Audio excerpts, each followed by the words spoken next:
Cuando tenía 9 años, vivía en un pueblito de México que, como muchos pueblos en aquel tiempo, era extremadamente religioso. Todas las personas allí eran devotas a Dios y asistían a misa sin excepción cada domingo. Mi familia no era diferente. No importaba el clima ni los contratiempos, siempre íbamos a misa. Incluso recuerdo que en más de una ocasión llegamos a asistir entre semana. En aquel momento de mi vida, yo era muy devoto. Toda mi vida me habían inculcado que Dios era bueno y real, y siendo solo un niño, no tenía motivos para dudar de las palabras de mis padres ni de lo que afirmaba toda mi comunidad. Amaba a Dios y todo lo relacionado con la religión, con la inocencia y la fuerza que solo un niño puede tener. Por esta razón, apenas pude, me inscribí como monaguillo. No había día en el que no quisiera hacer algo por la iglesia. Nuestro pueblo tenía al padre Jacinto, quien, siendo completamente franco, no solo era el mejor sacerdote que he conocido, sino también la mejor persona. Era amable con los niños y con toda la gente.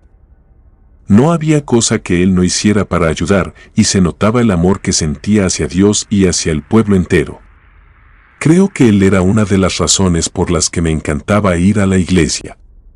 Siempre nos daba golosinas o nos contaba historias interesantes. Hasta el día de hoy, estoy convencido de que si alguien sigue apoyando a la iglesia es gracias a personas como el padre Jacinto, quien realmente tenía amor y devoción por su vocación. Todo parecía perfecto hasta que un día, sin previo aviso, el padre Jacinto se fue. Era un día entre semana.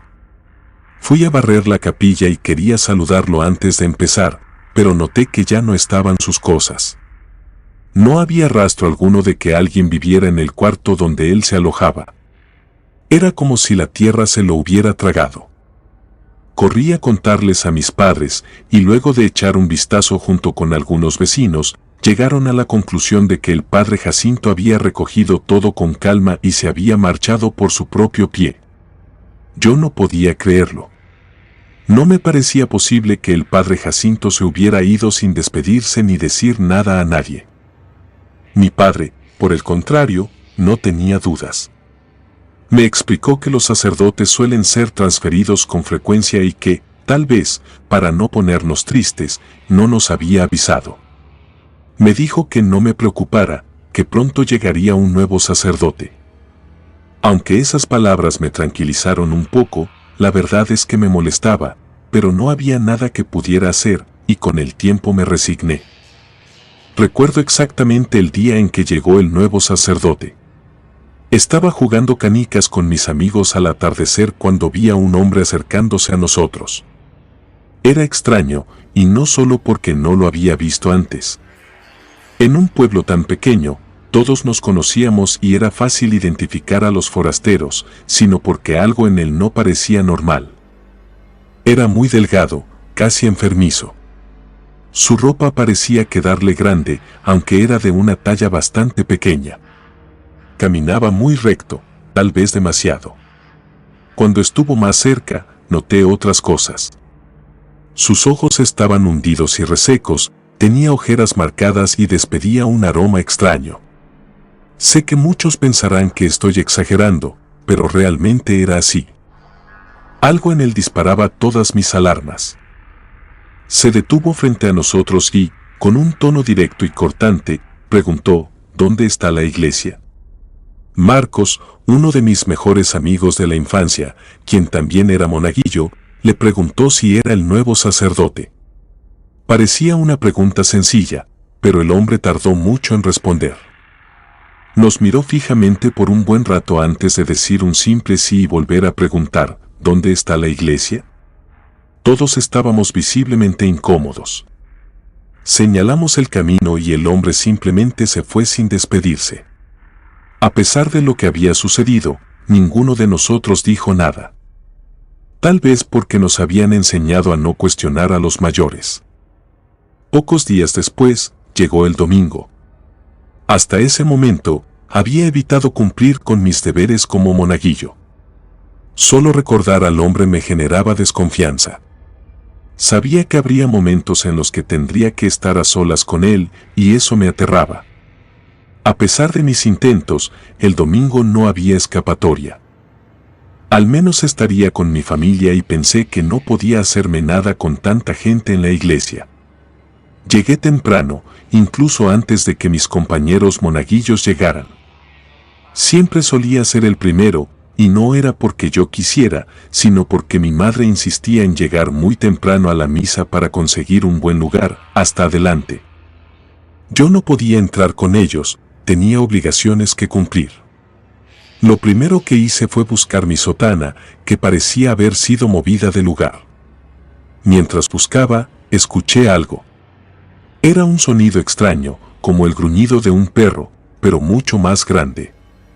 Inmediatamente llamó mi atención porque nunca había escuchado algo así. Salí del salón donde estaba buscando el origen del ruido, pero no vi nada.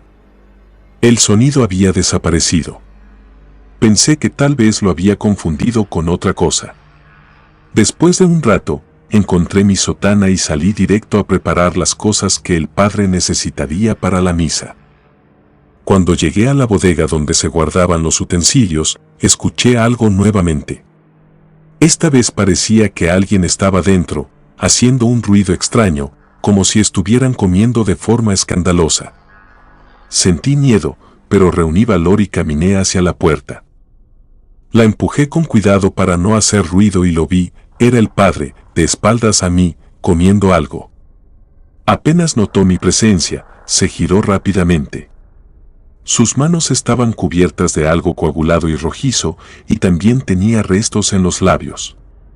No intentó darme una explicación. En lugar de eso, parecía molesto y cansado. Me gritó, exigiendo saber qué hacía allí, mientras se acercaba a la puerta con pasos bruscos. Me empujó al salir y cerró la puerta tras de sí, dejándome lleno de preguntas. No sabía qué hacer. Tenía solo 9 años y no podía procesar lo que acababa de ver. No sabía si debía contarle a alguien. Unos 15 minutos después, el padre salió. Esta vez tenía las manos y la cara limpias. Me miró y, con tono calmado, dijo que ya podía entrar a preparar todo. Decidí fingir que no había pasado nada y cumplir con mis responsabilidades. Sabía que si le decía algo a mis padres, probablemente no me creerían, pensarían que estaba imaginando cosas, y menos aún aceptarían que un sacerdote pudiera hacer algo malo. Ese día, después de la misa, el padre se presentó con cada una de las familias. Parecía amable y educado. Su nombre era Antonio, y confirmó que había sido transferido para reemplazar al padre Jacinto, tal como mi padre había sugerido. Pero algo en él seguía disparando todas mis alarmas. Fue aún peor cuando llegó a presentarse con mis padres. Saludó de mano a mi madre y a mi padre, y al ver a mi hermano menor, le frotó el cabello con una sonrisa. Cuando mi padre mencionó mi nombre, él dijo que me conocía. Su tono me dio miedo, y mientras hablaba, apretó mi hombro con fuerza, causándome dolor. Mis padres no parecieron notarlo. Pocos días después, algo extraño comenzó a suceder en el pueblo. Los vecinos reportaron avistamientos de un coyote que estaba matando el ganado. Mi padre, preocupado, comenzó a hacer guardias por las noches con su escopeta. Como yo era el mayor, muchas veces lo acompañé. Durante 3 noches no pasó nada, pero aquello no hizo que mi padre bajara la guardia. Una noche, ya de madrugada, me dijo que necesitaba ir al baño. Me pidió que estuviera alerta y que lo llamara si escuchaba algo. Me quedé solo, confiado de que nada sucedería, pero de repente los animales, especialmente las ovejas, comenzaron a ponerse inquietos. Pensé en llamar a mi padre, pero decidí esperar, pues tal vez solo era un ruido que los había alterado. La inquietud de las ovejas aumentó, y yo, con miedo, me acerqué al corral para ver qué sucedía. Fue entonces cuando lo vi. A pesar de la oscuridad, distinguí un par de ojos brillantes a unos metros del corral. Por la altura, supe que aquella cosa era inmensa. No podía ser un coyote. Había visto coyotes antes y aquello era diferente. Pero lo peor fue cuando dejó de mirar a las ovejas y fijó su atención en mí. Sus ojos parecían atravesarme y escuché un gruñido que me heló la sangre. Luego comenzó a moverse hacia mí. Grité con todas mis fuerzas para llamar a mi padre. Él llegó en cuestión de segundos, tal vez ya venía de regreso. Disparó su escopeta y aunque pareció alcanzar a la criatura, no fue un impacto directo. Vi cómo aquella cosa huyó rápidamente, perdiéndose en la oscuridad. Mi padre disparó de nuevo, pero no acertó. Me preguntó si estaba bien y le dije que sí. Esa noche me dejó ir a la cama sin terminar la guardia, asegurándome que él la haría solo. Aunque hubiera preferido quedarme con él, no pude dormir en toda la noche pensando en lo que habría pasado si mi padre no hubiera estado cerca. Al día siguiente debía ir a la iglesia a ayudar a limpiar. No quería hacerlo, no solo por lo que había sucedido la noche anterior, sino porque aún me inquietaba lo que había visto del sacerdote el domingo pasado. Sabía que, si seguía evitando ir, mis padres lo notarían y se molestarían conmigo. No tenía otra opción. Afortunadamente, no fui el único que asistió ese día. Mi amigo Marcos y otros compañeros también estaban ahí. Eso me dio algo de tranquilidad. Estábamos limpiando cuando decidí contarle a Marcos lo de esa noche. Aquello dio pie para que también hablara de lo extraño que se me hacía el nuevo sacerdote. Al mismo tiempo que le relataba lo que había visto aquel domingo antes de la misa, Marcos me escuchó en silencio y cuando terminé se veía asustado. Me dijo que él tampoco se sentía cómodo con aquel hombre y que, según palabras de su abuela, transmitía una vibra maligna. La abuela de Marcos siempre se había caracterizado por afirmar que podía sentir la vibra de las personas.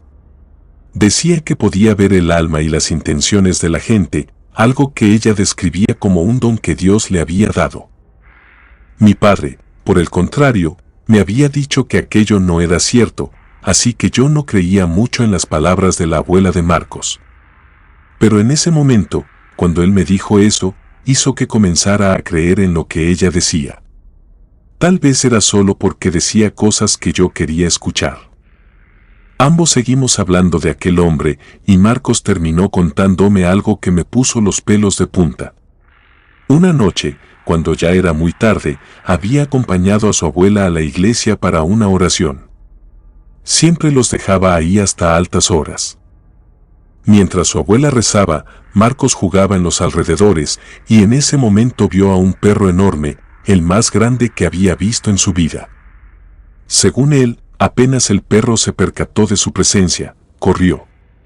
Marcos intentó alcanzarlo, pero no pudo. En un momento lo perdió de vista y juró que el animal había entrado al cuarto del sacerdote.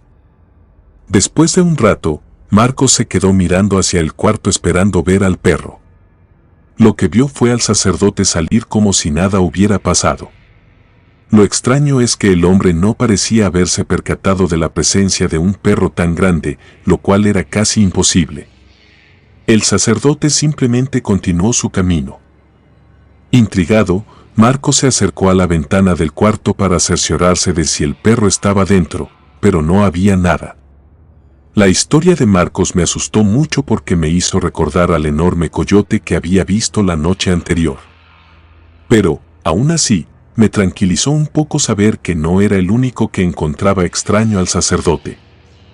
Sabía que, si investigaba más, probablemente habría más personas que notarían comportamientos raros en el o que habrían visto algo extraño, pero no me atreví a preguntar, ni siquiera a otros niños. Ellos no eran realmente mis amigos, y temía que, si comenzaba a cuestionar sobre el sacerdote, alguien podría acusarme de estar inventando cosas en su contra. Ese día, algo nos pareció muy extraño. El sacerdote nunca salió a supervisar nuestro trabajo. Fuimos a verlo a su cuarto, pero se negó a abrir la puerta, diciendo que se sentía indispuesto y que podíamos irnos si queríamos. Ninguno de nosotros quería estar allí más tiempo del necesario. Le tomamos la palabra y nos fuimos. Después de eso, no lo vimos durante 3 días. Nadie lo vio. Sabíamos que seguía en su habitación porque, cuando alguien iba a buscarlo, él respondía que estaba bien, aunque algo enfermo, y que necesitaba descansar. Nos aseguró que estaría listo para la misa del domingo. El domingo llegó, y creo que todos fueron a misa, no solo por devoción, sino por curiosidad de ver al sacerdote. Él asistió como siempre, pero se veía más enfermo que de costumbre. Lo que me impactó fue que parecía aún más delgado, con ojeras profundas, como si fuera a desmayarse en cualquier momento, sin mencionar que se notaba el enorme esfuerzo por hablar de manera fluida. Al final de la misa, mientras guardaba todo, noté algo que me dejó intranquilo. Su sotana, que había dejado en un banco, tenía manchas de sangre en la manga izquierda. No era mucha, pero me pareció extraño. Me acerqué para observarla con más detenimiento, pero él llegó y me la arrebató, diciéndome que dejara de meterme en lo que no me importaba, y me ordenó que me fuera, asegurándome que él terminaría de organizar todo. Esa noche decidí contarles a mis padres lo que había visto. Era algo demasiado extraño como para seguir callando. Mi padre me dijo que dejara de inventar historias, especialmente si se trataban de una persona como el sacerdote. Le aseguré que podría considerarse herejía. Fue entonces cuando supe que no tendría apoyo de ningún adulto. 2 semanas después, el pueblo estaba en pánico por un supuesto coyote que había matado mucho ganado. Algunos afirmaban que era inmenso. Incluso mi padre, quien decía que había logrado salvar a sus ovejas de un animal que debía medir casi lo mismo que un lobo, coincidía en que no podía tratarse de un lobo. En nuestra región solo había coyotes. Otros pensaban que era un perro enorme, pero nadie quería creer que un perro pudiera ser tan grande como para hacer aquello. Una tarde, mientras regresábamos de jugar fútbol, Marcos y yo escuchamos algo extraño. Era un ruido, como si algo pesado estuviera siendo arrastrado. Miramos a nuestro alrededor, buscando el origen del sonido, hasta que vimos salir de unos arbustos a un perro negro enorme. Era la primera vez que yo lo veía, pero Marcos ya lo había visto antes. Me sujetó de la mano con fuerza, como queriendo correr, pero el miedo lo paralizó. El animal arrastraba un borrego muerto con una soga atada al cuello. Lo hacía con una facilidad que parecía imposible, incluso para un perro de su tamaño. Ambos nos quedamos ahí, sin poder movernos, observando aquella escena surreal. El perro pareció incluso sorprendido de vernos por ese camino a esa hora, más que nada porque aquel sendero de terracería no era muy transitado, y mucho menos al anochecer. Era un buen atajo para los niños que ya iban tarde a sus casas. El perro nos miró por un instante, y nosotros estábamos paralizados por el miedo, o al menos yo, porque Marcos gritó tan fuerte como sus pulmones se lo permitieron, pidiendo ayuda. Pudimos ver cómo, cerca, las casas comenzaron a encender sus luces. Se escucharon gritos y pasos de gente acercándose. El perro nos miró con rabia antes de soltar al borrego y tratar de escapar, pero la gente, ya muy molesta por la pérdida de su ganado, comenzó a seguirlo. Todo sucedió muy rápido. No fue una gran persecución. Muchos llevaban escopetas. Recuerdo claramente el sonido de un disparo seguido por el llanto del perro y los gritos de celebración. Decían que le habían dado y que ya lo tenían. Corrí junto con la multitud y llegué casi al mismo tiempo que ellos. Fue entonces cuando el silencio reinó en el suelo donde el perro había caído. No había un perro, estaba el sacerdote, con una herida en las costillas. Respiraba con dificultad, como si estuviera dando su último aliento, y nos miraba a todos. Lo más horrible de todo era que algunas partes de su cuerpo aún parecían ser de animal. Tenía pelo en las manos, y sus pies seguían torcidos, como los de un perro. La gente estaba aterrada, creo que, en shock, pero el señor Ramón disparó un tiro más, esta vez directo a la cabeza del hombre, terminando así con todo. Después de eso, la gente no quiso enterrarlo. Decían que aquel hombre no merecía una sepultura sagrada, pues él no podía ser considerado sacro. Así que lo quemaron. Creo que lo hicieron más por miedo, para asegurarse de que no pudiera resucitar de ninguna forma. Lo peor vino meses después, cuando nos enteramos de que el padre Jacinto nunca había sido transferido. No había ningún registro de ello. En su cuarto, debajo de la cama, encontramos sus cosas y su cuerpo apareció un par de meses después, completamente destrozado, como si hubiera sido atacado brutalmente por una bestia. Estaba tan desfigurado que las autoridades no pudieron reconocerlo ni contactar a su familia. Nunca supimos qué pasó con él. Siempre me gustó imaginar que su familia lo reclamó y que tuvo un entierro digno, como se lo merecía. Después de aquello, mi fe comenzó a decaer. Hoy en día no creo en nada. Si un hombre tan malvado pudo entrar en algo tan sagrado como la iglesia, usar sin problemas los crucifijos y vivir bajo la mirada de Dios, entonces, ¿qué poder puede tener uno contra cosas así? Comunidad de Relatos de Terror, quiero enviarles un gran saludo y agradecerles por todo el apoyo que le han brindado a este proyecto. Ya somos más de 20,000 suscriptores y nuestra próxima meta es llegar a los 21,000. Gracias por todo su apoyo. Si te gustó este relato, suscríbete activando la campanita de notificaciones, de esta manera estarías apoyando nuestro proyecto. Gracias por escucharnos. Relato escrito y adaptado por Aurora Escalante.